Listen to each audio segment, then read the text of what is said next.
Welcome to the Biz Fuel podcast. I'm Eric Godoy, your host. The goal of the Biz Fuel podcast is to help see what fuels your business today. And we're very, very lucky today to have our guest, Scott Buell, on. He's the founder and CEO of Drone Legends.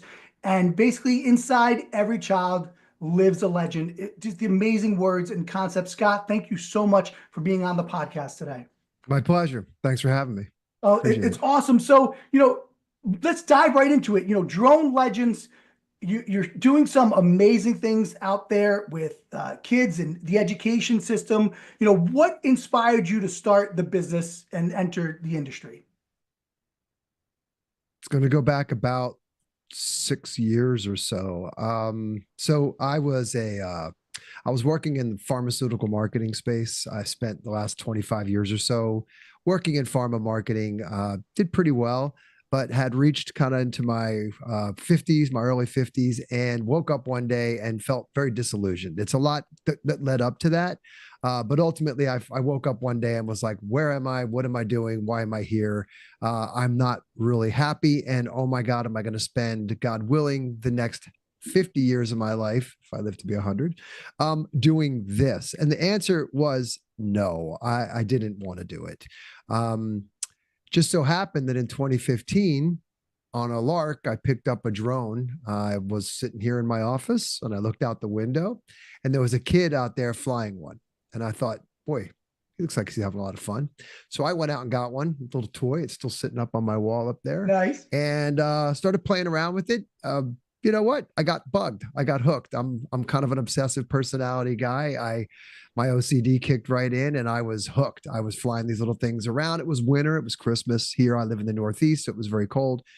Anyway, started flying these little things around and they became bigger and bigger. And one day I plopped down and bought a big one. And when I finally took that thing outside and got into the air and thought, oh, wow, this is great. I love this. But it was a hobby. That was 2015. I was just playing around.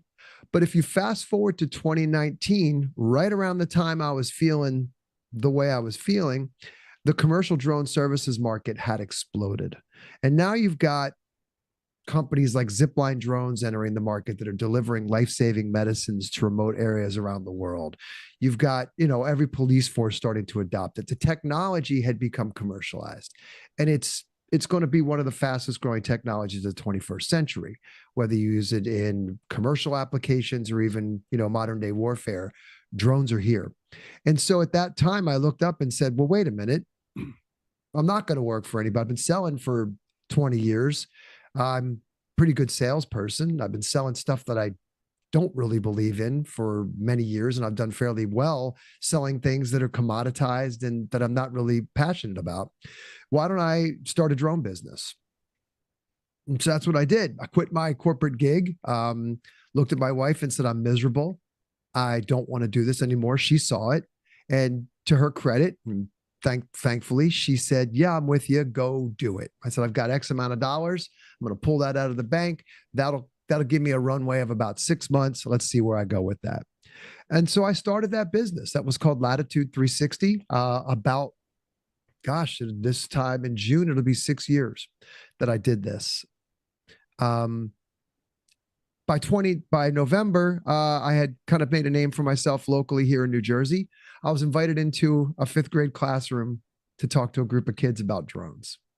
That was wild. I was like, yeah, I'll take that on. That sounds like fun. And I walked in and I got to be honest, it just started pouring out of me. I was like, hey, I was psyched. I love getting up in front of a room. And I was pumped to talk to these kids. And I brought my drones, I brought my small ones. And I had been poking around with this idea, a little backtrack. My drone business was a great side gig. And I was like, this would be great if I didn't have a mortgage and a kid and I just want to make a few extra bucks a year, but I'm not going to shake the world with this. I'm not going to turn anything upside down. So I had been, as Tony Robbins likes to call it, my reticular activation system was wide open. I was looking, man, I was searching for what is my thing going to be. And I tried a lot of different things. At one point I had could I do a Top Golf of drones? I even went and met with architects. I did. I met with architects and I was thinking about how does this logistically, how does that happen? That's going to be odd because you just don't pick up a drone. It ain't like golf where you can just hit balls around. It's different. I started this thing. We did drone pong where I would go into corporate team building and we would do like drone exercises. I was doing team building with corporate. I went to pharmaceutical companies that I used to work with. They go, hey, you want to do some, was going great. But that classroom, when I walked into that classroom, November 15th, I'll never forget it, 2019, something just happened. It started to come out of me of, I started to talk to the kids about careers and career connections and opportunities and believing in yourself. And look what all the cool things I can do with drones, from wildlife conservation and firefighting and medicine delivery and research and all these cool things. And the teachers sat there in awe because I had these kids in the palm of my hand. And they looked at me afterwards. And by the way, I was only supposed to be there in the morning, and I ended up, every teacher wanted me to come in and do the same thing to their. Nice, so I ended up being nice. there all day. And they all looked at me at the end of the day and they were like, what you just did, we haven't seen before. Like, that was remarkable. You ought to be doing that. And I walked outside exhausted, tired, hat off to educators because I was like, wow, you do that every day, day in, day out. But I looked up and I went, well, that took you 52 years to tell me, because I knew in that moment that that was my life's calling, that I was supposed to be doing that. And so I looked and I said, I'm not going to do a drone business. I'm going to do an education program that uses drones as a means to what I saw at the time, a greater end. I was a horrible student. I got shipped off when I was about 13 years old. And I thought to myself, boy, if somebody had walked into my classroom and jazzed me about learning, I mean, we can do coding and we can do all kinds of STEM programming with these drones. Wow, I probably would have dove right into that, right? So I wanted to inspire kids to think bigger. And the drones just provided a great platform to do that. And we've evolved. That's why we're drone legends, and we're not like drone bits, bots, blocks, or bytes. My kids aren't any of that. You know, they're little legends. And then you're helping them out. You're helping them become it's legends. Unique potential. That's right. That's crazy. So, what an amazing journey, sharing as an entrepreneur, right? Going from the point of having a business person working in a business, having income, saying to your family, I'm going to do this. Like, I'm going to go out and do it. And the part I'm hearing is like, it wasn't all clear, but you kept looking. And, the idea wasn't clear exactly where you're going to land, but you were trying different things and you're attempting to see what fit the best for you. And then, that for entrepreneurs, a lot of times we see that they're challenged by that part of the journey where they just don't have it down.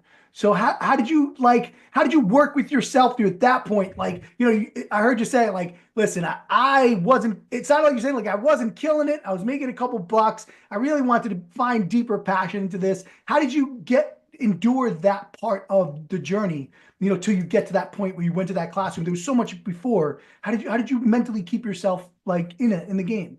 Well, I do a lot of, look, I'm an early riser. I journal, I focus, I train my brain. I'm a big proponent of routine and rituals and discipline and consistency and mindset training. I mean, every morning I wake up at 4 a.m. and the first thing I do is grab my book and I write for about 40 minutes.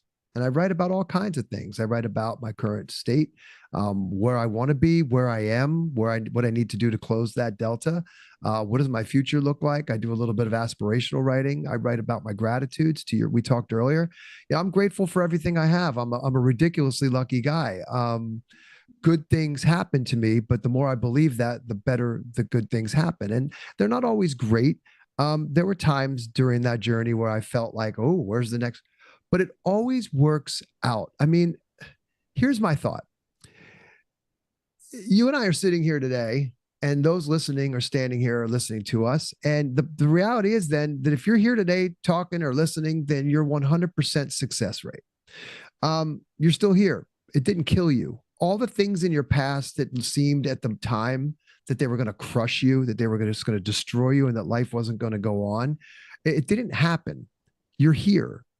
So, when you ask me like what got me through it, it was mindset training. Quite frankly, it was getting off the news, Um, I don't drink. I did. I haven't had a drink in 7 years. Focused 100% on, there's a great book, Life in Half a Second. And in that book, the short premise is, look, you weren't here for a billion years and you won't be here for a billion years. And you get this little sliver of time to live. And what the hell are you going to do with it? And, I woke up that day in 2019, sickened by where I'd become. I was not happy. And I was like, well, bull crap. Why aren't I happy? I'm responsible for my happiness. This is my life. Yeah. I Yeah. get one shot here. Look, I'd rather, and my mother looked at me, and my mother's a boomer. I'm a Gen Xer. I'm kind of a cuspy boomer. I'm getting up there. But, she looked at me and she said, aren't you scared? And I said, what scares me worse is another 40 years of this. Yeah. I said, so, Yeah. so, Yeah. I burned the boats and I didn't have anywhere to go but forward. And so I just every day, remember, I don't know, remember those old Rudolph animation things, and there was the year of Santa Claus, and it was put one foot in front of the other with Kris Kringle. Boy, Yeah. that song stuck with me even as a little kid. You just put one foot in front of the other. People, you said, well, you didn't have a plan and you didn't have it mapped out, and you didn't. Yeah, no, I didn't. But I just moved. I just absorbed content. I just learned. I said, how do I make myself marketable? How do I go out and do things? I take risks, and just every day attack the day with a sense of urgency and purpose. Some days are better than others, but just like if you look at an S&P 500 from like the last 20 years, it goes up, but there's dips, big ones across the way. But if you look at the long trend from afar, it's this. Well, that's life. At least that's my life, and it's the way I choose to look at it. Yeah, and great. And you're spot on with even like if you compare that to the entrepreneurial journey, right? There's days where you're on top of the world and your days that 100%. you're here but the goal is, back to your point, if you're able to stay focused and stay the course, just because things aren't clear, that doesn't mean that you're not going to keep growing and learning to get more clear. And that just brings you higher and higher to what your calling is and your business. It's so funny, talking about the waking up, you said 49 years old, sickened of where your life was. And it reminds me of that movie, if you ever saw Con Air with Nicolas Cage Yeah, and Steve yeah. Buscemi. Steve Buscemi is locked up, and he's basically like, you think he is crazy in the movie, but he's like, you think I'm crazy? You know what I think is crazy? That people work 50 years just to get a retirement to start living their life. You think that's Yeah, crazy? yeah, you're right. So, it Yeah, resonates when you say that, because you were like, how much longer am I going to wait to postpone what now I'm going to call living my life? that's And you're right. out living your life on your terms. And your mindset, from what you're sharing for all of us, is like, it's you're choosing these terms and you're taking responsibility for all that comes with it. A- The And shit, the that's head key. trash. But I think this is key, is responsibility. I mean, let's not kid ourselves. It isn't just going to happen. It's going to be hard. Business is an intellectual sport, and you got to treat it like a sport. And just like a great athlete trains, you must train, and it means discipline and having, being able to get up and do it when you don't feel like doing it, and holding yourself highly accountable for your actions and taking action. It doesn't just happen. I'm not some manifester that sits in a room and says, I wish, I wish, I wish. I literally get up and do. I take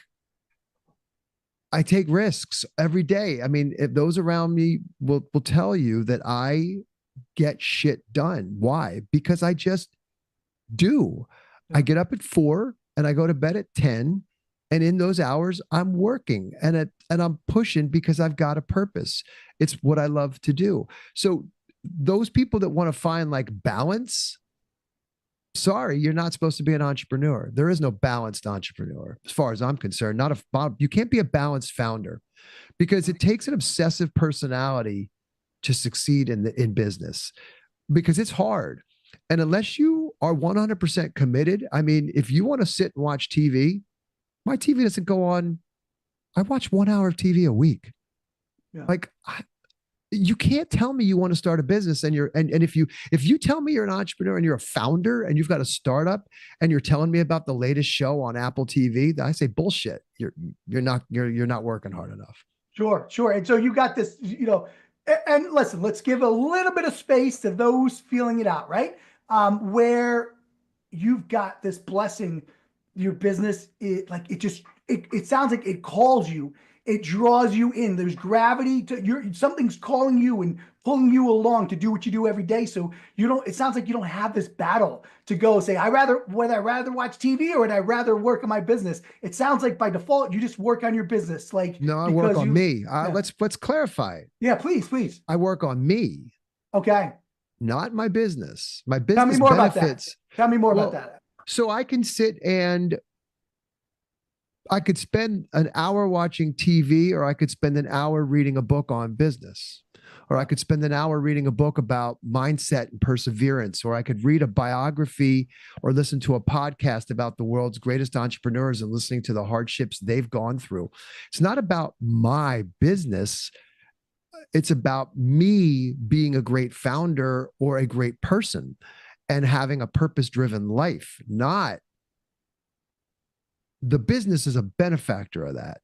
And the Yes. employees that See, work for me benefit from that. But for me personally, it's how do I become the person that I deserve to be or that I was? Look, if you believe that you're a miracle, 400 million to one odds that we exist, and that's Life in Half a Second book, 400 to 1 trillion odds that you live today, that you and yes. I are even having this conversation. Well, if you can believe that's true, Yeah. then why would you spend even that little second doing anything but trying to be the best person that you can be? And you got to define that on your own terms. I don't think it's for everybody. I think you need to sit down with a book or a piece of paper and you need to decide what is it that you, when you die, write your eulogy. What do you want people to say about you? Yeah. And if they say, look, he was a great dude, worked hard in the factory and blah, blah, blah, was a great dad and did this, cool. It's all about being self-aware of Yeah. what you want. I think self-awareness is huge. I know what I want. I want to live an incredibly purpose-driven life. I don't know why. It just feels like I should. I feel like I owe it to myself. I owe it to my wife and I owe it to my son to be awesome and try my hardest. And I've failed. Look, people that know me will tell you that I didn't always live like this, right? There were many a times that I lived in the complete opposite of this, that I looked at myself in the mirror and was disgusted by the person I saw. But I think something woke up in me and said, but that's not you. There's better in you and you know it. Now you better go out and figure out how you're going to be that person. Yeah. Amazing. Amazing. So to be able to thank you for being so vulnerable to share, it wasn't always you, but it's what you are now. And you're working in that space. You're holding on to that every day. You're reshifting and practicing to be this aspiration of what you know you can be and Yeah. continue to be. That's incredible. And coming from, it's amazing that we're actually not talking about your business right now, because right now, listening to this, you are your business. Everything you're sharing with us, I can see it, how you bring it into your business and it shows up into the world. The logistics of like the actual business right now don't seem as relevant to how you're actually transferring what you are to those children. And you said it earlier in when you're like, what do you want to be? And what, you can go out and do it, sharing this mindset. And it sounds Yeah. like outside the actual logistics of teaching those kids the drones, that you're teaching them to show up better. It sounds like did you have an opportunity to basically share some of this wisdom with them that when you're helping instructing, or do you give yourself permission to do that? Absolutely. Yeah. I mean, that's why, again, I go back to the name of the business, Drone Yeah. Legends. Yeah. Inside, when I talk to kids, the first thing I ask them is, well, what's a legend? And they'll tell me, okay, give me some examples. Oh, when a lot of it's the Kobe Bryants and the LeBrons, but you'll get the good ones, the Rosa Parks and the Ben Franklins and the Martin Luther King Juniors. But what I say to those kids is, and these are little kids, sometimes they range fourth grade, third grade, even little kindergartners, is what do they all have in common? And they'll all look up and go, they were famous, they were this. I said, no, no, no, no. One thing they all have in common, and they share it with you, is once they were just like you. Yeah. They were just kids sitting in a classroom. Yeah. So what do I mean by that is that you too have a legend in you. It's there. You just got to let it out, and you got to give yourself permission to be legendary.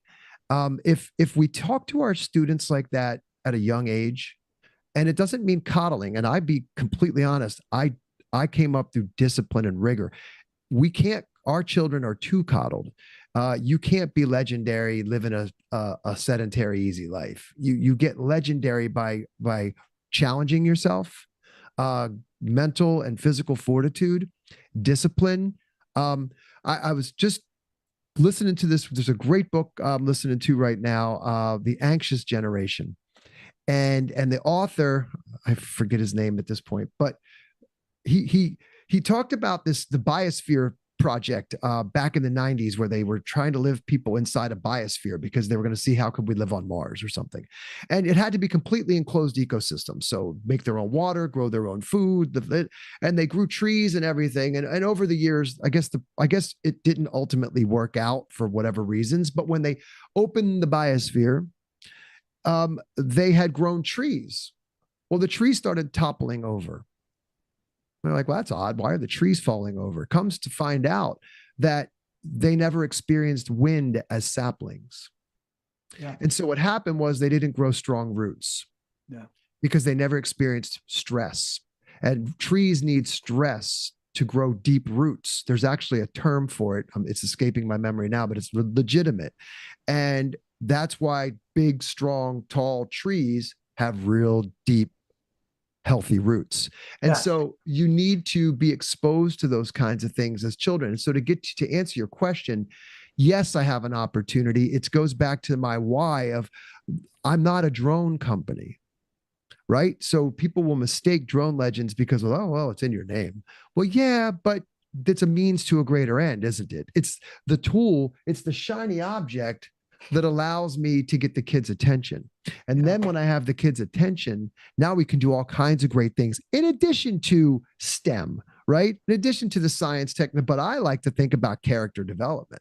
So when we talk about in our program, there's a lot of this legendary mindset talk, right? Be legendary. You can do, we open up with our curriculum opens up with literally our artificial intelligent drone telling the kids that they're legendary. Right. Yeah. So yeah. it's yes. In fact, yes, and more yeses. It's all my purpose. And I found that drones were a great way to make that happen. It just happened that I was in drones, and drones they served that purpose. Amazing story. And for you to come and to see that in your own life and how you can make an impact and help the next generation and all of us just believe that, anything's possible. Like our potential's inside us. It's up to us to take responsibility to get that potential, to max that potential out. And that's through your commitments and all that.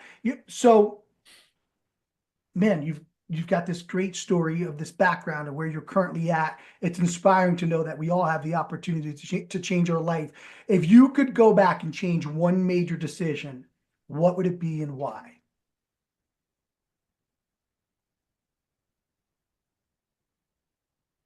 So that's interesting because on one hand, everything that I've done in my life has led me to the me I am today and has built the character that I have, whether it was the hardships that I went through or horrible decisions that I made or good decisions that I made.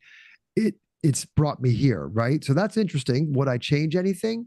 What horrible decisions? What do I regret? And there's some personal things that I've done. I don't think that I would ever have gotten into drinking or socially because for me, I'm an obsessive person, and everybody knows this. I'm not going to lie. I'm 7 years sober. I was a terrible drinker because why? Because I don't do anything half-assed. Yeah. Everything I do 120%. So I don't think I would have ever picked that up, but that's not really it. I mean, honestly, I think that back in my 20s, I did what I did in my early 50s was it took a few times. So, third time's a charm, but I reinvented myself then. I had fallen into a pretty rough, I was a partier. I came up to Philadelphia to go to college in 1985. And by 1985, I was kicked out of college. And then I had to figure it out on my own. And I literally at one point was so broke, I didn't have 50 cents to my name. My mother cut me off. I was living up here in Philadelphia by myself, sleeping on sofas. I don't know how I actually even had a roof over my head. By 24, fell into bartending. That made me a lot of money, but it also dragged me into a lifestyle that you put a guy like me behind a bar, it wasn't a good And thing. yeah, that obsessive Yeah, well, personality and it's all just, that. yeah, I was a party guy. And then I went back to school in my mid 20s, cleaned myself up, got myself together, paid my way through school, graduated top of my class, and was crushing it. But I slippery sloped it. Did very well, functioning alcoholic. I wasn't laying in a gutter, a beautiful home, wonderful wife, great kid, but drank like I promise you way too many people listening to this out there are highly functioning alcoholics today in our society. And I just felt like when I woke up, it's been 7 years, I just thought, yeah, I don't think this goes anywhere. So I think that I would have stayed the course earlier on. I wouldn't have let myself fall into my habits again. I would have kept my mindset sharp. I mean, I was really on fire in my late 20s, early 30s, and I let go of the rope, and never let go of the rope. If you're on a Never roll, let go of the rope. And it sounds like what you're momentum. saying is the one major decision, if I'm hearing from what you're saying, is the major decision you would have made is to get clarity sooner and working I on. would have, yeah, I was pretty I used to read a lot of Tony Robbins and all this stuff, Yeah. and I don't know how it went, where my mindset fix fell again, because people remember back then. I remember it very well. People were shocked at the transformation I made. They were like, that's the dude that was just by about 6 months ago. And Yeah. so I know I have the capacity to do this. And I wish that I just stuck there. I wish this mindset thing had held, and the accountability factor had held a little worse, but it didn't. And I'm here today. I'm stronger for it. I'm wiser for it. I got a better network.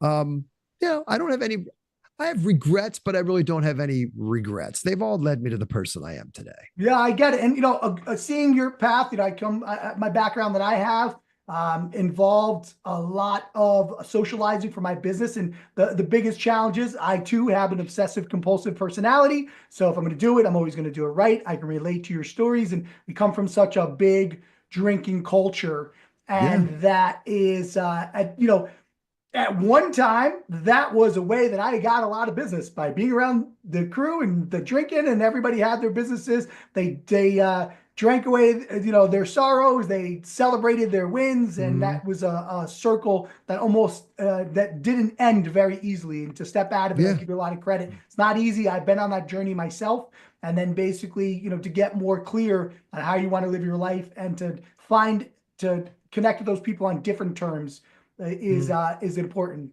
for sure. So Yeah. thanks for sharing that. That's an amazing part of your You're right. journey. That knowing that there was this part of you that was so stuck in that, and you always pulled yourself out. And at one point, you just pulled yourself out and said, "I'm not even looking back." And that Yeah. can be for all of us to know that message.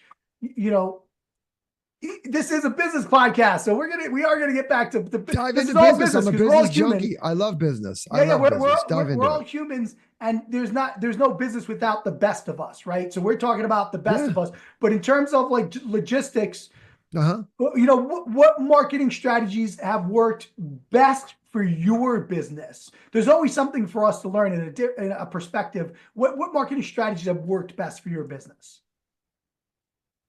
Being genuine on social. I think putting my story out there and not being afraid to talk in forums like this about why I do what I do. Uh, Leveraging social media. I mean, my God, 20 years ago, I would have never been able to do what I did. Yeah, Um, Today, anybody can start a business.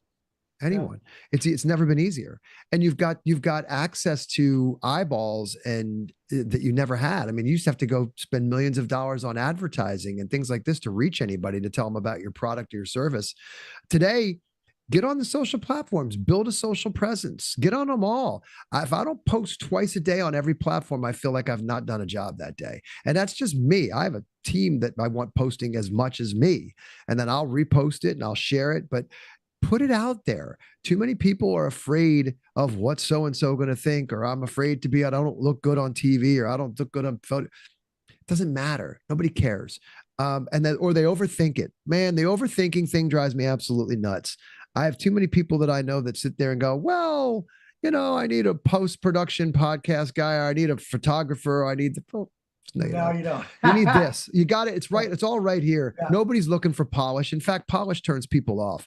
Yeah. Genuine. The best feedback, the best engagement I ever get is when I just grab my phone, when I got a mind fart, and I grab my phone and just start talking into the phone and then posting it on LinkedIn, and I'm open and I'm genuine and it's raw and the lighting might suck or whatever it is.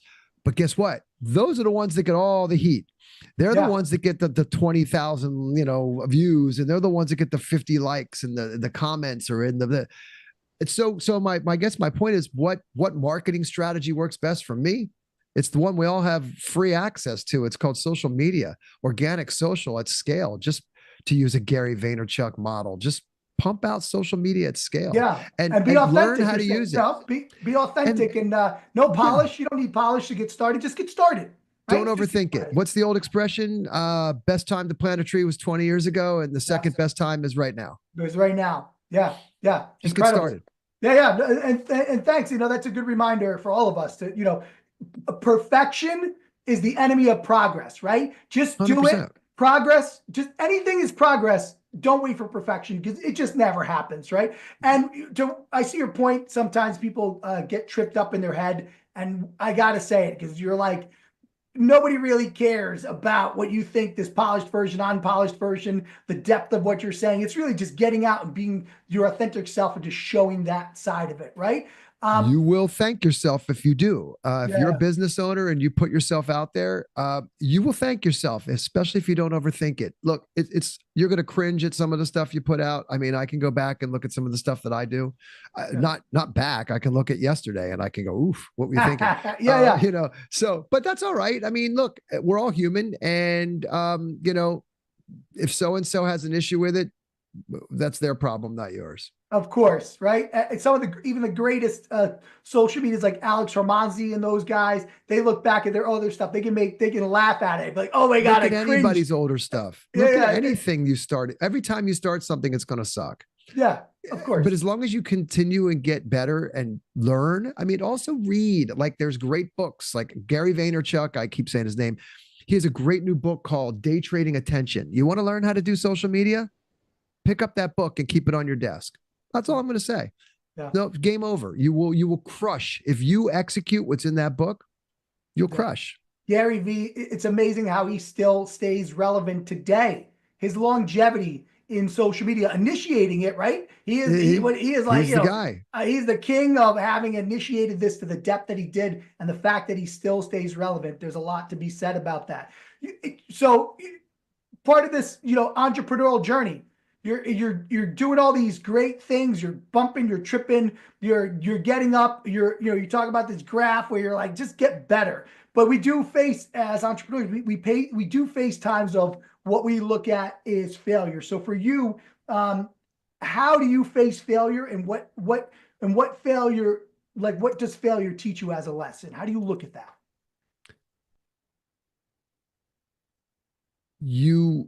Yeah, I mean, you're going to fail. Quote, air quotes. I think you always have to, it goes back to mindset. I'm very careful about what I say out loud. I'm very careful about how I think about things. Every failure in it has a silver lining. I choose to look for the silver lining. I look for the lesson. Frame it in a different way. Don't frame it as failure. Frame it as a learning experience. What did I learn from this? If you don't learn from it, you're doomed to repeat it. And so you always have to kind of debrief your quote failure and understand what about it has made me a better person, or what can I take away from this failure? Sometimes the failures open up better opportunities for you. It truly is, at least in my opinion. I can only speak for myself and how I choose to see things, but the hardest of times require a really firm mindset, and you've got to go into it thinking to yourself, all right, I can either sit here in despair, which in my opinion starts to perpetuate a negative cycle of thinking, so I stay far away from that as possible. And I choose to go, okay, it's not the end of the world. You're still here. What did you learn? Get up, dust yourself off, keep moving, keep moving. That's how I choose to look at quote unquote failures. Is they're inevitable, so don't freak out. And what you can't do is let it start to poison your mind that that I deserved it, or that this is, oh hell, my life's over. Nope. In fact, if anything, it should fire you up. It should almost make you angry. It should put a fire in your belly. Like, well, I'll show it. Yeah. Can't keep me down. Yeah. So you are displaying this amazing ability to activate your choice muscles, right? A lot of times we talk about being the ability to make choice. Sometimes we just have weak muscles to make choices, or we just never exercise that muscle. And you're talking about working on this choice muscle. Like you said, like when it happens, like you said it, I have a choice. I can think the deepest, darkest part of the head trash of this, or I can say, I'm going to learn from this. And that is a deliberate choice that you're grabbing your mind to say, which direction are we going to go? Let's make that choice now, Scott, before it starts. And you're doing that. And that's a lesson for all of us to know that we have that ability to work those choice muscles for the better of the outcome. You debrief the failure. And you need to make them strong. So it goes back to my morning routine. It goes back to discipline. It goes back to journaling. It goes back to reading books. It goes back to listening to podcasts and things that will teach you. You called it a muscle. Well, if you don't use it, it atrophies. I go to the gym every day too, physical, right? So I like to work out. It makes me feel good. I'm strong. I build muscle. Well, I build brain muscle too. I build mindset muscle. This doesn't happen overnight. It's consistency. It's dedication to it. You have to train yourself to think that way, because your first inclination is your lizard brain goes, uh-oh. Yep. And you need to counter it. And it's hard. It's completely counter to how we're wired to think. Yeah. Our caveman brain wants us to go, we're in fight or flight mode. So when things start getting rough, our first inclination is we go to all that, you said it yourself, that negative headspace, that, uh-oh, here come the crumbles. And look, it isn't just one. We know things happen in like a series. And so what's really hard to do is to stay, okay, boom, that one hit. Oh, and then the bill hits. Bam. And then a client pulls out, whamn. It's like, oh my God, yep. How much more? It's like, you ever been in the ocean? You ever been in the ocean when the waves are really rough? And every time you try to go up for a breath of fresh air, another one smacks you upside the head and you feel like you're drowning. That can happen to us. And I got to tell you, I can sit here and talk a good game. It is not easy. I get it. I'm not here to preach perfection. It is hard. And so it's hard for me. It's hard for all of us. Nobody's immune to it. And so the best thing you can do for yourself is to train yourself to hopefully endure the inevitable hard time. Yeah. Yeah, such great words. I heard something recently, if I can share, like 2 weeks ago, always trying to be aware of that head trash, right? When it comes, sometimes I'll believe that shit for a good 10 minutes, 5 minutes, 2 hours. The point is catching yourself and getting to that point and saying, how far am I going to go? I heard something recently was talking about, your thoughts and emotions are like waves, and they naturally come in and they naturally go out. And I attempted to practice that as I get that head trash that comes in, right? This happens, that happens. And you go and you take the wave and let it roll out, and take the wave and let it roll out. Sometimes it's a big ass wave and you're like, okay, I got to get through this, right? Whatever helps, we're sharing with whatever can help an entrepreneur, a business person just get through the hardest of times. Every time from there is easier than the hardest time, and knowing you can do it.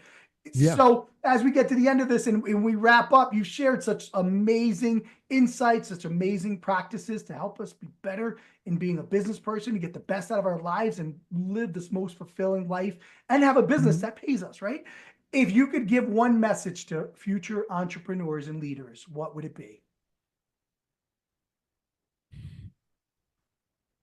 I could say a lot. One message. Believe in yourself. If you don't, nobody else will. Um, you have to have unwavering faith in yourself. And that means, and the way that you get that is to hold yourself accountable for everything.